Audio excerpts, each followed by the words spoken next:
Hello, beautiful people. Welcome back. It has been an absolute hot minute since I recorded a video podcast. I just didn't really feel like sitting in front of the camera, so I did audio podcasts for the few last episodes, but we're back with some videos this time.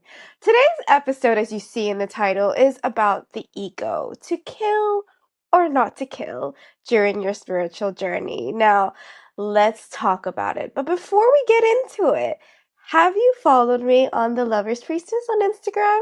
Because if you haven't, what are you doing? I love connecting with you guys. I love hearing what you want to hear on my episodes. A lot of these episodes I've been posting are from my followers who are suggesting for me to talk about this, and I'd love to hear more. Besides that, I do also offer tarot reading services, Akashic Records consultation, if that's something that you're interested in. And I do one-on-one manifestation coaching, and I take a little bit of a different approach. When we do manifestation coaching one-on-one, we work with your spirit guides, your loved ones, to see what your limiting beliefs are deep down, whether you are conscious of it or unconscious of it. Maybe it might be a generational trauma, limiting belief that's been passed on to you. So that's something that I do so we can step into your highest timeline and become so magnetic to everything that you desire. So if that's something you're interested in, do DM me on Instagram. I'd love to connect with you guys. Now, besides that, I will also with some good news because I just posted on my Instagram the other day asking if you guys would like to see me go live doing a tarot reading energy update. And since so many of you said yes, you want to join that, don't miss out. Join me on Instagram. I'll be going live. I will try to go live once a week with tarot reading energy updates. So if you want to tap in and ask any questions, please go ahead and join me. All right, so let's begin. The ego. To kill or not to kill. This is a common topic that I have encountered during my spiritual journey, my healing journey. And when I have friends who are more on the fitness journey, more on the physical healing kind of journey, they've read books where it says how to kill the ego. Um, and that is such a common misconception because you're not supposed to kill your ego. You're supposed to transcend your ego. And let's talk about that. When you're going through your healing journey, it's so common that your ego will not necessarily understand the vicinity that you're going through when you're healing because they are so used to familiarity. When you are going through your healing journey, you are starting to step out of your comfort zone by recognizing that you deserve more and that you want more. So your ego will tend to pull you back, saying like, this is not something I'm familiar with. We're going to step back. Hence, sometimes why we self-sabotage. Hence, sometimes why we tend to see the worst. It's not our ego trying to stop us from being happy, yet our ego is just our protector. Now, that is the way that you can picture your ego. Your ego is your protector. They just want to keep you safe. Your ego, I forgot who, I wish I remember which philosopher said this, but your ego is basically what makes you distinct. What differentiates you from everybody else. Now, as I've mentioned before, we are all energetic beings that came onto this earth. So technically, we are one energetic being. However, with our ego is what differentiates us from different people. So, you know, one way you could look at it is that you should be more compassionate towards your ego because your ego actually helps you stay unique and different and what makes you you. A lot of the times it's so easy to hate and dislike our ego because they bring on certain negative feelings that we don't really necessarily want anymore, especially when you're going through your healing journey. You're thinking, I'm healing. Why should I still feel this way? Why? Don't get angry. Your ego is just trying to protect you. And when you can finally transcend your ego, and I will share with you in just a minute how you can do this. Okay? The easiest way to do this, I'll share that with you in just a moment. But when you can transcend your ego, you will be stepping into your divine energy. As in, you will no longer live in fear. You will be able to transmute your fear, your negative energies into something so powerful, into something so magical, because you're no longer living in your dominant fear state of mind, which is what your ego tends to do when you're moving into unfamiliar areas. Let's list an example for example, let's say a person like me, okay? We're so used to such toxic, negative environments, especially when it comes to relationships, that that's all we knew. Because of our childhood, because when we were younger, that's all we saw. So that is what we expected to be normal. However, once I got out of those toxic relationships, once I got out of those very negative energies, I have finally decided that I wanted better for myself. So I started going through this healing journey. Okay, now I've stepped into the relationship that I've always dreamed of, where it's no longer negative, no longer toxic. It is just positive energy all around. However, because this is a new thing for me, my ego was very loud at the beginning. It kept telling me, this is going to happen, this is going to happen, this is going to happen, and making up all these different scenarios because I'm so used to living in fear and anxiety that was what my ego was trying to do. It's not in a way that she's trying to hurt me, right? My ego's not trying to hurt me, yet it's just trying to protect me. So trying to prepare me by creating all these scenarios in my head. Like, for example, we're creating a fight or flight response, which actually shouldn't even be there, because when we look at it realistically, my partner has never done anything to hurt me or create a hostile environment at all. So that was when I started to realize these insecurities, this is all coming from my ego, it's all coming from me. That has nothing to do with him. And so there was a moment that I used in the other episode about the Akashic Records, how I used it to help me heal, because I realized that I was living in this fear state of mind, and I don't want that. I want to be happy in my relationship, in the relationship that I've been manifesting. Why would I allow my ego to try and stop me? Well, this was the mistake that I made before, because this is when I also believed that I had to kill the ego instead of working with it. And yet, when I was in the records, thankfully to my friend Nina, again on Inner Bliss Designs, she reminded me, well, the records reminded me that the ego was not something you kill. The ego is something you work with. And that was when I realized, oh, I didn't realize that, because the misconception that we've always been taught is how to kill the ego, because you think your ego stops you or doesn't make you humble. We have so many different ideas of what the ego is. So today we're going to talk about how the ego works in your spiritual journey, in your healing journey. Okay, so let's talk about how I started to change my concept on the ego. Okay, so as I mentioned before, during my healing journey, I was advised by the records on how to heal. And so what I had to imagine, okay? Imagine that there's three of me. Me presently, me in my higher timeline, or your future self, whatever it is that you want to think of, your person that you aspire to be, right? And your ego. And it depends on you how you want to picture your ego. For me, I see my ego as my 13-year-old self who went through a lot of pain but didn't understand why and didn't understand how to control it. So the easiest thing to do was live in fear.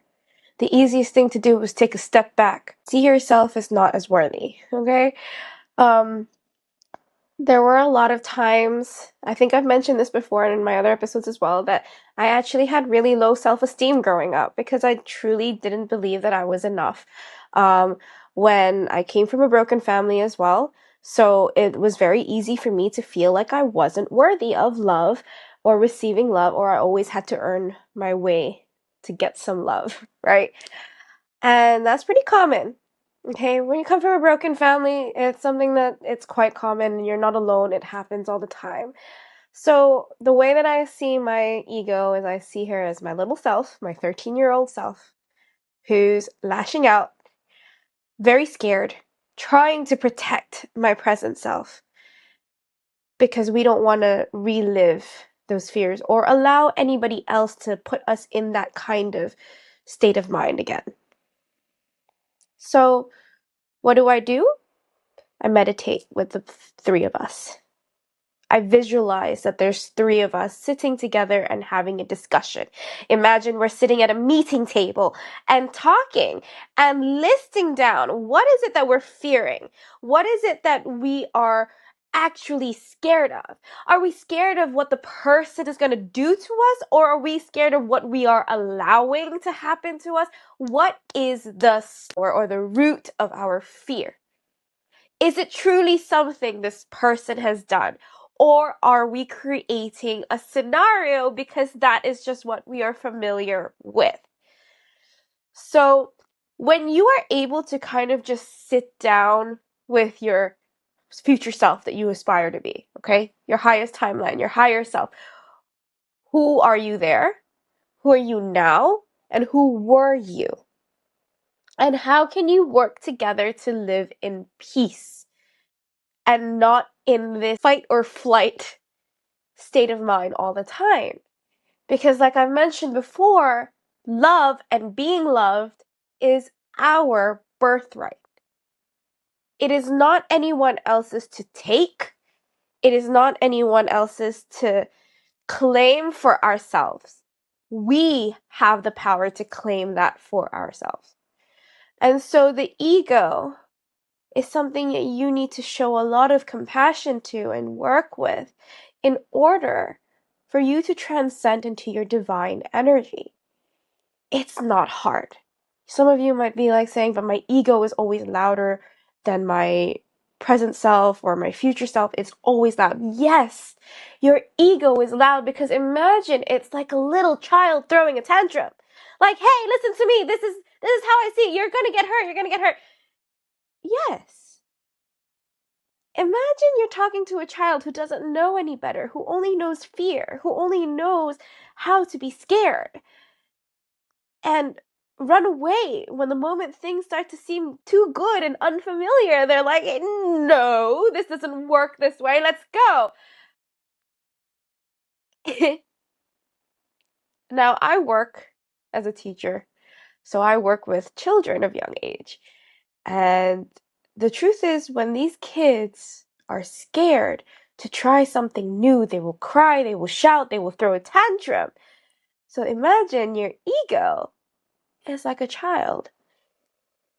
Because when they're in unfamiliar territory, they're going to scream, they're going to shout, they're going to be as loud as they can. And it's your job as your present self to show compassion to your younger self and talk to them. Reassure them. Okay, wow. Sorry, it is 10:10 right now, and I'm just loving that energy because we are releasing fears, doubts, all of this. We are working with our ego. I had to sit down when I was having my breakdown, when I was so scared about getting into a new relationship because I was so scared of being hurt. I was so scared of repeating patterns. I was close to just leaving instead of actually trying to talk to him and opening myself up to this relationship. I was more leaning towards like, let's go before we get hurt. Because I've never been so calm and so at peace in a relationship before. That didn't seem normal. So my ego was like, something's not right, let's go. But when I went into my records, which again, thankfully, if you want to book your records with me, please let me know. Or find someone else who does Akashic Records consultation near you. Do it. It will just guide you into such divine light and help you heal tremendously. Because when I decided that I wanted to heal, and I mentioned this in the previous episode too, They gave me a step-by-step on how to do it.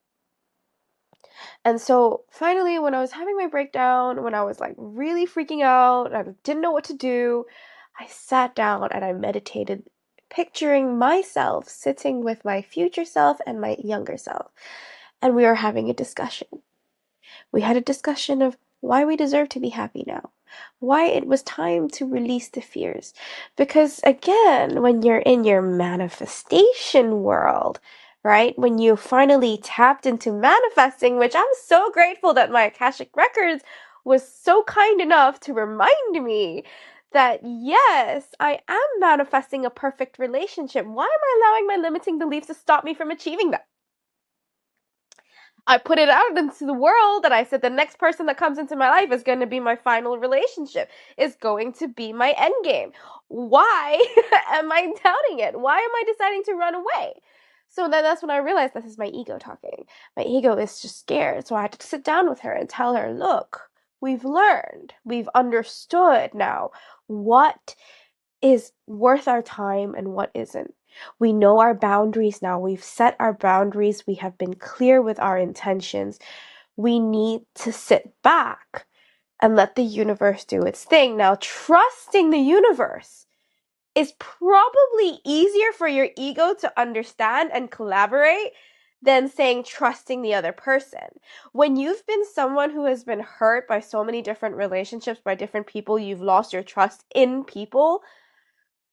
Sometimes maybe just releasing it to a higher power, God, universe, source, whatever it is that you decide to believe in, just that alone will help you. It will help your ego take a moment and be like, okay, you're right. Sometimes think about it this way. Your ego is tired too. Your ego doesn't want to live in fear all the time, yet it just works as a protector.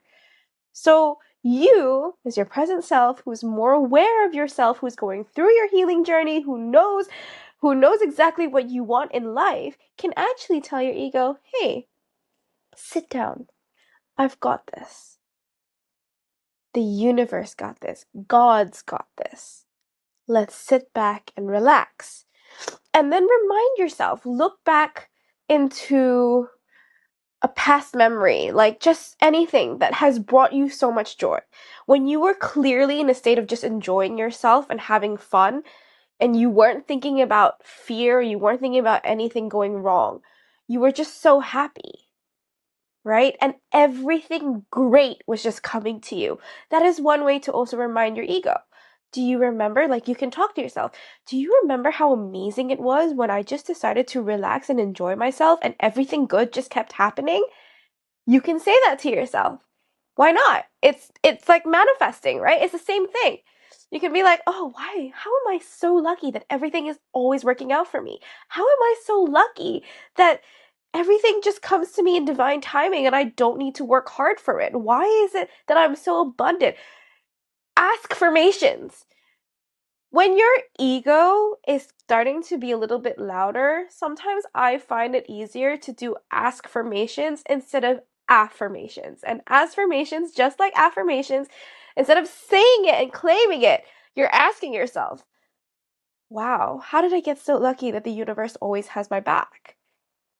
How am I so stunning and so beautiful that I just have all eyes on me, all the right attention on me, all the right opportunities presenting themselves to me?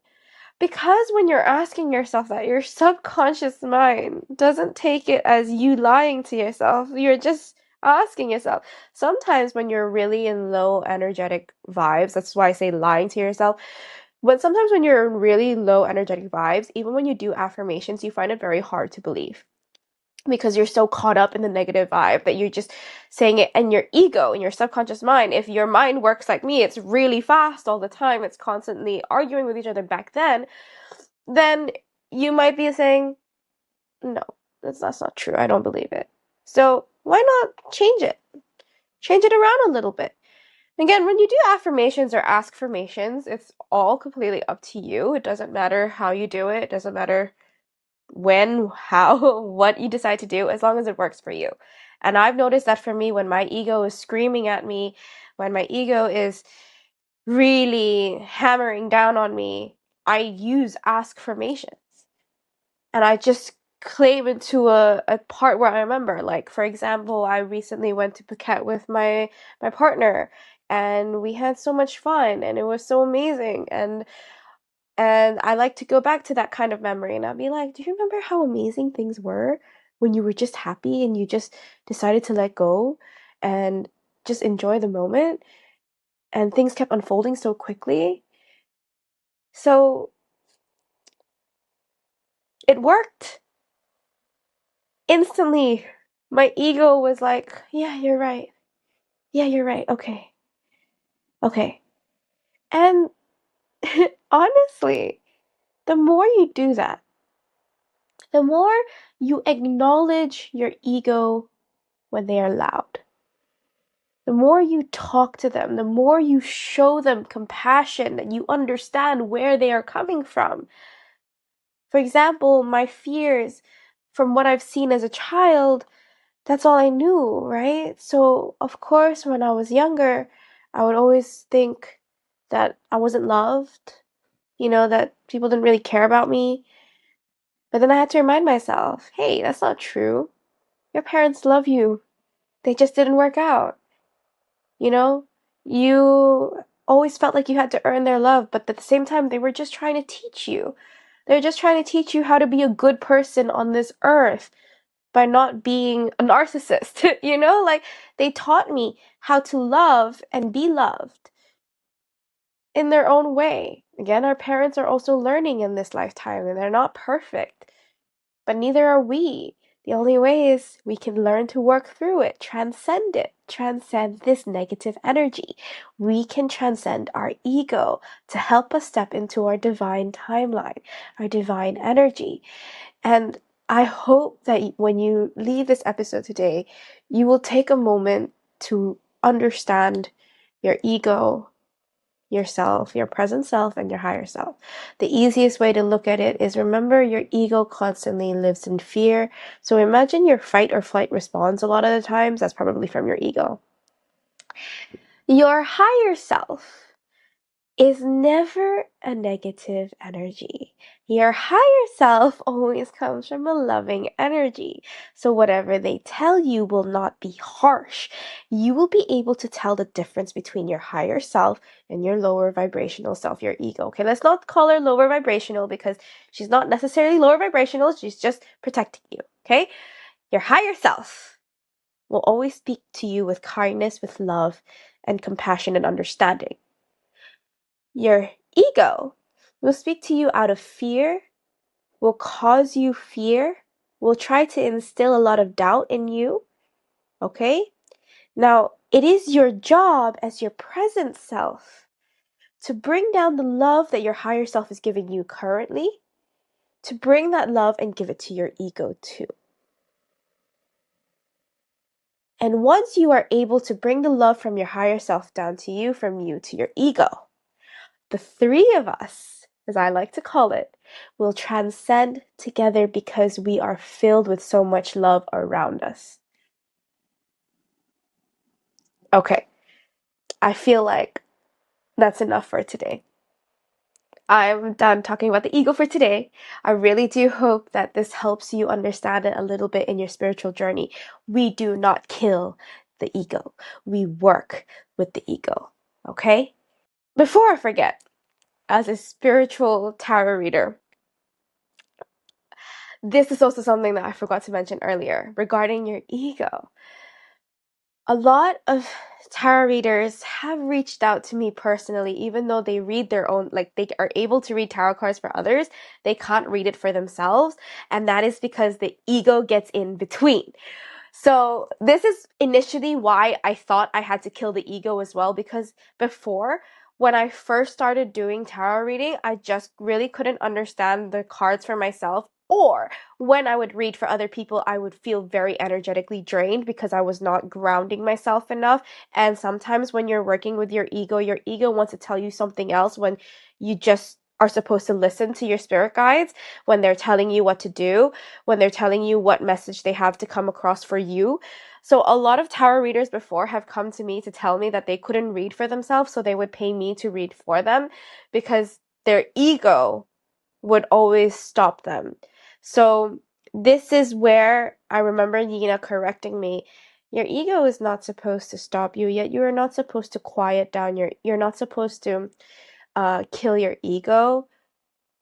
You're supposed to just tell your ego, hey, right now, this isn't about us. Or even if you're reading for us, okay, this is for us. We need to listen to our divine messages. We need to hear it from our spirit guides, and we need to be open to receiving their messages so that we can hear it clearly without us fighting over it or arguing in our minds over it and being like, no, this doesn't make sense to me. No, because a lot of the times, again, our spirit guides, our guardian angels, higher self, when they're giving you messages through whatever it is, your cards, records, readings, they're coming from a place of love. And they're just trying to help you. So it's important that if you're a tarot reader like me and you find it very difficult to read for yourself, or you're going into Akashic Record consulting to read for yourself as well, just ask your ego to sit with you and listen. That's why I'm saying, give your ego a personality. Imagine who it is. For me, I see it as my 13-year-old self, as my younger self. Doesn't matter, 13, my teenage self. Okay? My teenage self. My higher self is who I aspire to be, and this is me right now. So I'm going to work together with my ego and my higher self to transcend all of us together so that we become one divine energy. And thank you for tuning in. I know this was a slightly longer episode. And if you have any more questions on this, please do DM me. I'd love to go on more about this. Maybe if I get more questions, I'll probably do a part 2 on this. So anyway, sending you guys so much love. Bye-bye.